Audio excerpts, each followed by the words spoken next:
নমস্কার, আমি বাপি শাস্ত্রী এবং আপনারা দেখছেন ভাগ্যজ্যোতি চ্যানেল। সাড়ে সাতিতেও উন্নতির যোগ কুম্ভ রাশির। হ্যাঁ, অবশ্যই সাড়ে সাতি চলছে কুম্ভ রাশির এবং কুম্ভ রাশির মানুষরা নানান ধরনের সমস্যায় জর্জরিত, নানান রকম সমস্যার মধ্যে অবশ্যই রয়েছেন, কিন্তু তার মধ্যেও বেশ কিছু জায়গায় উন্নতির যোগ তাদের জন্য থাকছে এবং ঠিক কোন কোন জায়গায় তারা উন্নতি করতে পারবেন বা কোন কোন বিষয়গুলোতে তারা উন্নতি করতে পারবেন, অবশ্যই প্রত্যেকটা বিষয়কে খুঁটিয়ে আলোচনা করার চেষ্টা করব। তাই ভিডিওটিকে অবশ্যই শুরু থেকে শেষ পর্যন্ত দেখার চেষ্টা করুন এবং ভালো লাগলে লাইক, শেয়ার এবং কমেন্ট করতে একদম ভুলবেন না। এবং সেই সঙ্গে সঙ্গে বলবো, যে সমস্ত বন্ধুরা চ্যানেলের মধ্যে প্রথম রয়েছেন এবং এখনো চ্যানেলটিকে সাবস্ক্রাইব করেননি, তাদেরকে অনুরোধ করবো চ্যানেলটিকে সাবস্ক্রাইব করে দেওয়ার জন্য। যাই হোক, সরাসরি আমরা অনুষ্ঠানের মধ্যে ফিরব এবং আমরা বলার চেষ্টা করব বা বুঝে নেওয়ার চেষ্টা করব প্রথমেই যে সাড়ে সাতিতে কিন্তু কুম্ভ রাশির মানুষরা প্রচন্ড সমস্যার মধ্যে রয়েছেন এবং এই নিয়ে আগেও অনেক ভিডিও করেছি, সেখানেও বলার চেষ্টা করেছি যে কুম্ভ রাশির মানুষদের কিন্তু অনেকটা সমস্যার মধ্যে দিয়ে যেতে হচ্ছে। বিশেষ করে যে সমস্ত কুম্ভ রাশির মানুষদের জন্মছকের মধ্যে শনি গ্রহটি অত্যন্ত পীড়িত রয়েছে বা ভালো প্লেসমেন্টে নেই বা যে কোনো রকম একটা সমস্যার মধ্যে রয়েছে এবং শনি গ্রহটি নানান রকম ধরনের ভাবে বিভিন্ন দিক থেকে পীড়িত রয়েছে, তাদের ক্ষেত্রে কিন্তু এই সমস্যা অনেক বেশি রয়েছে। যেমন অবশ্যই কুম্ভ রাশিতেই শনি বিরাজ করছে, অর্থাৎ বুঝতেই পারছেন যে যখন যখন আমরা জানি সাড়ে সাতি সূত্র অনুযায়ী যে রাশিতেই যখন যখন শনি থাকে তখন কিন্তু সমস্যা অনেক বেশি বৃদ্ধি করে এবং সাড়ে সাতির এই ফেজের মধ্যে যদি আমরা খেয়াল করি তাহলে দেখতে পারবো সব থেকে বেশি সমস্যা কিন্তু যখন রাশির মধ্যে শনি দেব বাস করেন সেই সময়টাই হয়ে থাকে, অর্থাৎ সেই 2.5 বছরে কিন্তু বেশি হয়ে থাকে। প্রথম যখন সাড়ে সাতি শুরু হয় সেই 2.5 বছর আস্তে আস্তে আস্তে আস্তে সমস্যার মধ্যে পড়ে মানুষ এবং যে মিডিল ফেজ অর্থাৎ যেটা মেন ফেজ এবং যেখানে চন্দ্রের সঙ্গে শনি অবস্থান করে সেইটা কিন্তু মেন সমস্যার জায়গা এবং যখন শনিদেব চন্দ্রকে ক্রস করে নেক্সট ঘরের মধ্যে প্রবেশ করে অর্থাৎ লাস্টের 2.5 বছর, সেই 2.5 বছর কিন্তু আস্তে আস্তে শনিদেব অনেক কিছু দিয়ে যায়, অনেক শিক্ষা দিয়ে যায় বা অনেক আর্থিক দিক থেকে বা যে কোনো দিক থেকে ডেভেলপমেন্ট করিয়ে দিয়ে যায়। কিন্তু অবশ্যই সেটা সবার ক্ষেত্রে নয়, কারণ আমরা হয়তো প্রায় সবাই জানি যে শনিদেব যাওয়ার সময় সবকিছু ফিরিয়ে দিয়ে যায়, কিন্তু সবাইকে কি ফিরিয়ে দেওয়া যায়? একদমই না, সবাইকে কিন্তু ফেরায় না। তো কাদের জন্মছকের মানে যে যোগ রয়েছে সেই যোগ অনুযায়ী ফেরায় এবং কাদের ফেরায় না সেটা কিন্তু অবশ্যই শেষ কথা জন্মছকই বলে। তাই জন্মছকের বিচার বিশ্লেষণ অত্যন্ত প্রয়োজন হয়ে পড়ে এক্ষেত্রে এবং অত্যন্ত দরকারি। বিশেষ করে সাড়ে সাতির যে ফেজ, সেই ফেজ কার ভালো যাবে কার খারাপ যাবে সেটা কিন্তু জন্মছকের মধ্যে শনিদেবের অবস্থানই আমাদেরকে বলে দিতে পারে। যাই হোক, সময় নষ্ট করব না, তো ওভারঅল বা একটা জেনারেল প্রেডিকশন দেওয়ার চেষ্টা করব কুম্ভ রাশির এই উন্নতির যোগ বিষয়টাকে নিয়ে। তবে তার আগে বলে দিই যে কুম্ভ রাশির যারা মানুষরা রয়েছে তাদের এই যে শনিদেব চন্দ্রের মধ্যে দিয়ে অর্থাৎ রাশিতেই অবস্থান করছে এবং প্রায় 1.5 বছর হয়ে গেল রাশিতে রয়েছে, তো এই রাশিতে থাকার কারণে আপনাদের যে যে সমস্যাগুলো হচ্ছে সেটা হচ্ছে শরীর স্বাস্থ্য নানান কারণে মাঝে মধ্যেই খারাপ হচ্ছে। শরীরের বিষয়ে কিন্তু অনেকটা সমস্যার মধ্যে আপনারা অলরেডি রয়েছেন এবং বেশ কিছু সময় কিন্তু শরীর স্বাস্থ্যের দিক থেকে আপনারা মাঝে মাঝে ভুগছেন এবং হঠাৎ হঠাৎ কোনো রোগের মধ্যে ভুগছেন এবং দেখা যাচ্ছে যে কোনো অজানা রোগ যেটা ডাক্তারও হয়তো ধরতে পারছে না, এরকম ধরনের কোনো সমস্যা কোনো রোগ কিন্তু আপনাদের হয়ে চলেছে যেটা ধরা পড়ছে না এবং সেই সঙ্গে সঙ্গে অবশ্যই একটা মেন্টাল ডিপ্রেশন কিন্তু বিভিন্ন বিষয়কে কেন্দ্র করে কাজ করছে। সেটা বিভিন্ন বিষয়কে কেন্দ্র করে আপনাদের ছোটোখাটো বিষয়েও কিন্তু একটা মেন্টাল ডিপ্রেশন অবশ্যই রয়েছে। তো সেই বিষয়টা তো শরীর স্বাস্থ্য সংক্রান্ত অবশ্যই রয়েছে। এছাড়াও বলবো আর্থিক সমস্যায় আপনারা অনেকেই জর্জরিত, কারণ রাশির সেকেন্ড হাউসের মধ্যে রাহু বসে রয়েছে এবং আর্থিক সমস্যা বেশ কিছুটা আপনাদেরকে ভোগাচ্ছে।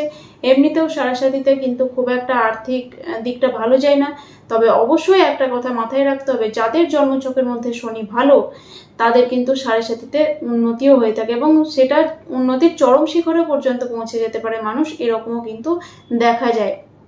যাই হোক, বেশিরভাগ মানুষই আর্থিক সমস্যার মধ্যে রয়েছেন আপনারা এবং বিভিন্ন আপনাদের যারা আত্মীয় স্বজন রয়েছে আত্মীয় স্বজনদের সঙ্গে সম্পর্কের অনেকটাই অবনতি হয়েছে, সম্পর্ক খারাপ হয়েছে, বিভিন্ন রকম ভাবে আত্মীয় স্বজনের সঙ্গে যে মেলামেশা সেটা প্রায় বন্ধ হয়ে গেছে, এই ধরনের একটা সমস্যা তো অবশ্যই চলছে। সেই সঙ্গে সঙ্গে আপনার মুখের ভাষাও কিন্তু অত্যন্ত একটু রাফ হয়ে গেছে, অর্থাৎ স্পষ্ট কথা যেন স্পষ্টভাবে বলে দিচ্ছেন, যেটা অন্য মানুষকে হার্ট করছে সেই দিকটাও কিন্তু অবশ্যই রয়েছে। এবং একটা নেশায় আসক্তির বিষয়ও কিন্তু রয়েছে, অর্থাৎ নেশার দিকে আস্তে আস্তে হতাশা বা ডিপ্রেশন থেকে নেশার দিকে চলে যাচ্ছেন, এই সমস্ত একটা ব্যাপারও কিন্তু অবশ্যই আপনাদের ক্ষেত্রে রয়েছে। এবং আয়ের থেকে ব্যয় বেশি হচ্ছে, এই ধরনের একটা সমস্যাও কিন্তু অবশ্যই হয়েছে। এবং আপনাদের খরচও কিন্তু অত্যন্ত বেশি পরিমাণে বৃদ্ধি পেয়েছে, এরকম কিন্তু দেখা যাচ্ছে আপনাদের ক্ষেত্রে। নেক্সট যেটা বলবো যে অলসতা বা আজকের কাজ মানে আজকের যে কাজ সেটা কাল করব, কালকের কাজ পরশু করব, সকালের কাজ বিকেলে করব, এই ধরনের একটা অলসতা বা আলসেমি একটা ভাব কিন্তু আপনাদের মধ্যে অবশ্যই রয়েছে, সেটাকে কাটিয়ে উঠতে হবে। পাড়া প্রতিবেশী ভাই বোনদের সঙ্গে সম্পর্কের একটা অবনতি হচ্ছে বা সম্পর্ক খারাপ হচ্ছে, অযথায় একটা বাকবিতণ্ডা তৈরি হচ্ছে, এই ধরনের কিন্তু সমস্যা তৈরি হচ্ছে। ঋণ সংক্রান্ত সমস্যা বা লোন নিয়ে প্রবলেমে পড়েছেন অনেক মানুষই, লোন শোধ করতে হিমশিম খেতে হচ্ছে, লোন নিয়ে অনেকটা প্রবলেমের মধ্যে পড়তে হচ্ছে, বা নতুন করে যারা লোনের অ্যাপ্লাই করছেন তাদের ক্ষেত্রেও লোন পাওয়া নিয়ে একটা সমস্যার মধ্যে কিন্তু অবশ্যই রয়েছেন।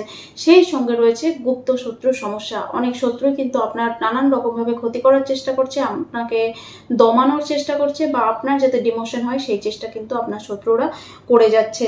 বিবাহিত জীবনের ক্ষেত্রে সমস্যা রয়েছে, বিবাহিত জীবনের ক্ষেত্রে বিবাহিত পার্টনারের সঙ্গে আন্ডারস্ট্যান্ডিং প্রবলেম, মনোমালিন্য, ঝগড়াঝাটি, অশান্তি এই সমস্ত চলছেই, এবং তার মাঝখানেই দুঃখের মধ্যে দিয়ে আপনার দিন কাটছে। এবং ব্যবসার ক্ষেত্রে যারা বিজনেস করছেন, বিজনেসের ক্ষেত্রে কিন্তু বিজনেস মোটেও ভালো যাচ্ছে না, এবং অবশ্যই নানান রকম টানাপোড়েন বিজনেসের মধ্যে চলছে। অনেকে হয়তো লসও খেয়েছেন, বা অনেকে হয়তো আবার ইনভেস্ট করে আবার ফেঁসে গেছেন, কিছুতেই সেই টাকা তুলতে পারছেন না। অনেকের হয়তো মাল অবশ্যই গোডাউনে স্টোরেজ থেকে গেছে, সেই মাল বেরোচ্ছে না, এই ধরনের সমস্যা কিন্তু আপনাদের ভুগতে হচ্ছে। তবে একটা কথা বলবো, যাদের জন্মছকের মধ্যে শনি ভালো তাদের কিন্তু বিজনেস অনেকটাই ভালো যাচ্ছে বা গ্রোথ নিচ্ছে, সেটা বলা যেতে পারে। অবশ্যই এই যে 2024 সালের মে মাস থেকে 2025 সালের মে মাস পর্যন্ত আপনাদের এই একটা বছর কিন্তু অনেকটা আপনারা এই এত সমস্যার মধ্যে দিয়েও অনেকটা উন্নতির যোগ দেখতে পাবেন, এবং অনেকটা বেটার আপনারা কিন্তু আগের থেকে ফিল করবেন। কোন কোন বিষয়ে আপনারা ফিল করবেন ভালো?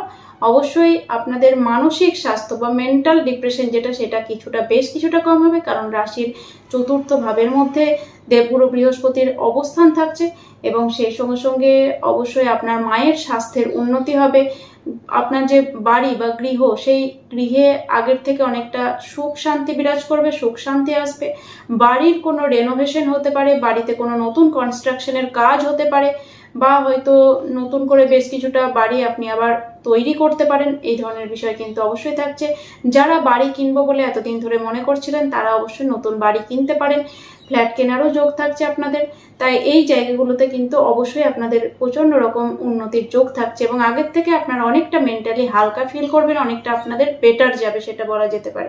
তবে দেখুন, একদম যে ভালো হয়ে যাবে সেরকম তো নয়, কারণ সাড়ে কিন্তু চলছে অলরেডি, এবং এই সাড়ে যে প্রকোপ, সেই প্রকোপ বেশ কিছুটা কম হবে, সেটা বলা যেতে পারে। আগের থেকে অনেকটা বিষয়টা আপনাদের মনটা হালকা হবে, সেটা বলা যেতে পারে। এবং এই যে বিষয়গুলো উল্লেখ করলাম, এই বিষয়গুলোতে কিন্তু অনেকটা আপনারা আপনাদের যে সমস্যা, সেই সমস্যার সমাধান পাবেন, বা অনেকটা আপনারা উন্নতির দিকে যাবেন, সেটা বলা যেতে পারে।